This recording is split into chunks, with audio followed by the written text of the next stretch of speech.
Ceux avec qui nous envisageons de collaborer sont-ils des croyants authentiques au sens biblique du terme?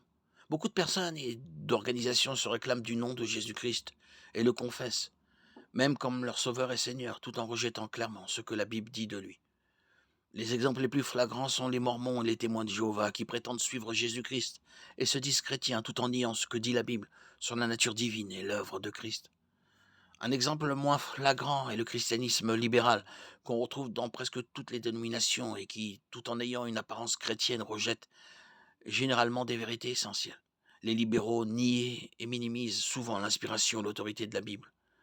2 Timothée 3,16. L'exclusivité du salut en Christ, Jean 14,6, 1 Timothée 2,5.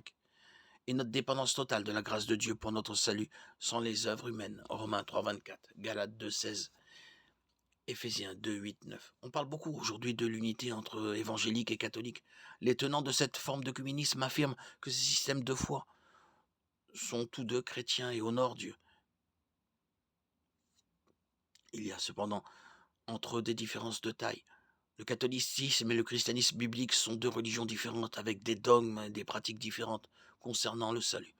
L'autorité de la Bible, le sacerdoce universel, la nature humaine, l'œuvre de Christ à la croix, la longue liste de différences irréconciliables entre ce que dit la Bible et la doctrine de l'Église catholique rend toute collaboration impossible. Ceux qui le nient des deux côtés ne sont pas sincères sur ce qu'ils prétendent croire. Un catholique convaincu ne peut accepter ce que croit un évangélique convaincu, et vice-versa.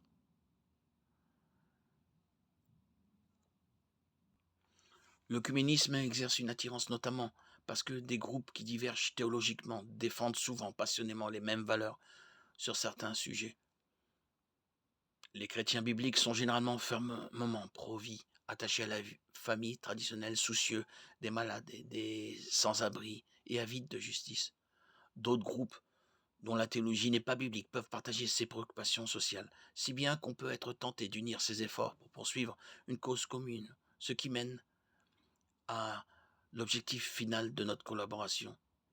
Les Écritures décrivent clairement comment vivre une vie chrétienne.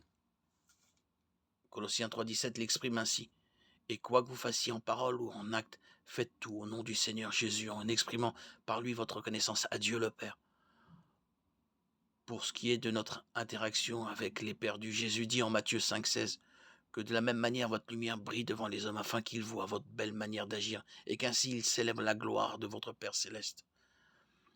Matthieu 28, 18, 20 et 1 Corinthiens 2, 2 font de l'évangile notre première priorité. Tout ce que nous faisons doit être pour honorer et glorifier Dieu.